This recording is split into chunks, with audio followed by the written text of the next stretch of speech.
Texting and teaching usually don't mix, with many teachers rightly viewing cell phone use in classrooms as distractions to students. But what if, rather than sending jokes or gossip, cell phones were instead used to send lessons and other educational materials? Now here's a look at the DepEd's Text to Teach program. Tell the people at the turn of the century that in a few short years texting would be used in education and they'd probably give you a generous amount of staring. But in the year 2003, gone were the days when Filipinos merely used cell phones to text their friends. The program called Text to Teach paved the way for the use of SMS to teach children in public schools. It was designed to leverage the way kids learn by exposing them to a wide variety of film clips. Because of the lack of technology infrastructure in the Philippines, we couldn't deploy it like we would here in the United States. The project is part of the Department of Education's Information Communication Technology for Education program. More than 700,000 public elementary students from 203 schools were part of the pilot project. With the video clips we have that are made by foreign authors, the pupils will have the tendency to say, this, what the Americans learn, what the other countries learn, we also learn. There were around 40 schools selected for the pilot phase of the project. We wanted representation from each of the major island groupings in the Philippines. We did some ocular inspections of the school. Some of the considerations we took were how ready the school would be in terms of taking care of the infrastructure that would be put in place. You know, we wanted a secure room. We wanted them to have a place solely devoted for the text-to-teach class.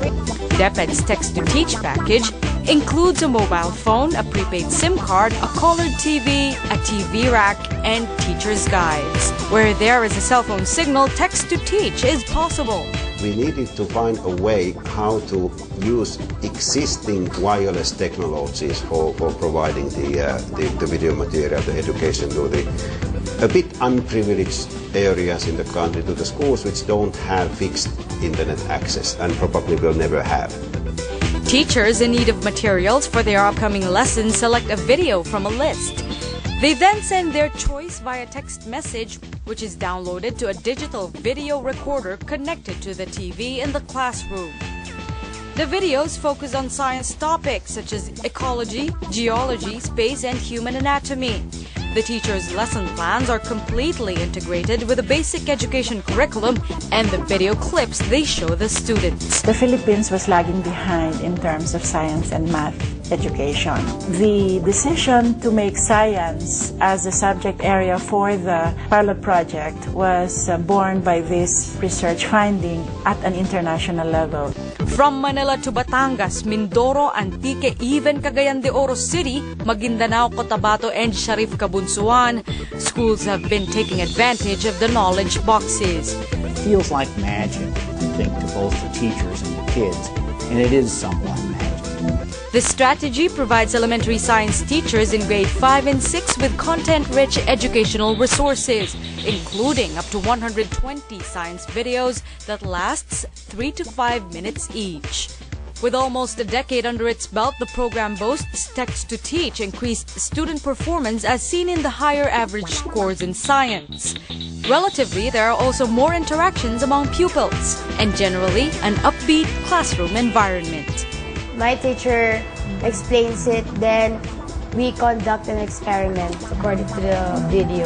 If we don't have any text to teach and only reading the book, we also learn many things, but when using the text to teach, it teaches us about the beauty of nature, about the environment, problems. Next year, DepEd says the project is set to kick off in 350 more schools nationwide.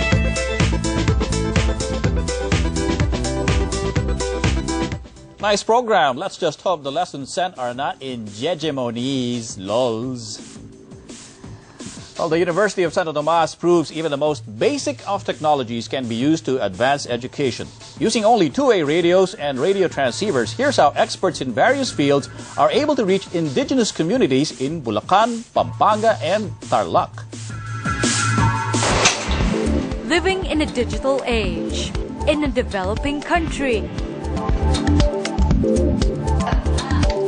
We asked some students about the most technologically advanced teaching method they've been exposed to. Nagpo-post po siya ng discussion sa ilig and mga handouts din po. Gumawa siya ng PowerPoint presentation. And they want more. They want their teachers to take full advantage of all the resources available in the modern age. Dapat pa siguro nilang i-improve yung sa online, yung para lahat naman maka-access. But sometimes you have to make do with what you have. This small office at the University of Santo Tomas caters to hundreds of adult learners in 3 provinces. This is the Office of Community Development. Their program, called Distance Education for the Marginalized, has been earning praise from residents of Pampanga, Tarlac, and Bulacan. They use two-way radios to teach reading, writing, arithmetic, and other basic knowledge among illiterate adults. Kumusta na po ulit ang mga taga Sugarbird? Ma'am, ito po, okay naman. Magamat maulan, malakas ang ulan. Pinag-uusapan po namin kanina yung mga tulang nilikha ng ating mga learner, lalong-lalo po yung mga learner ninyo dyan sa Malasa, sila Nanay Lisa. Roger po, ma'am.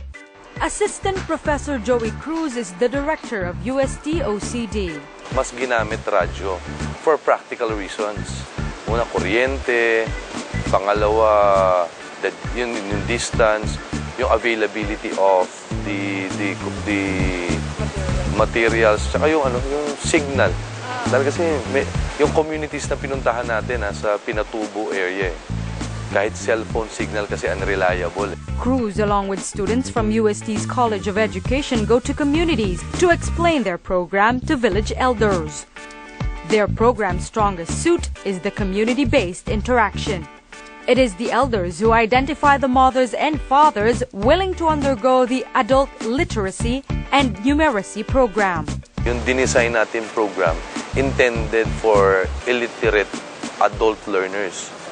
So, pag tinignan natin yung demographics natin, primarily you're looking at the indigenous peoples.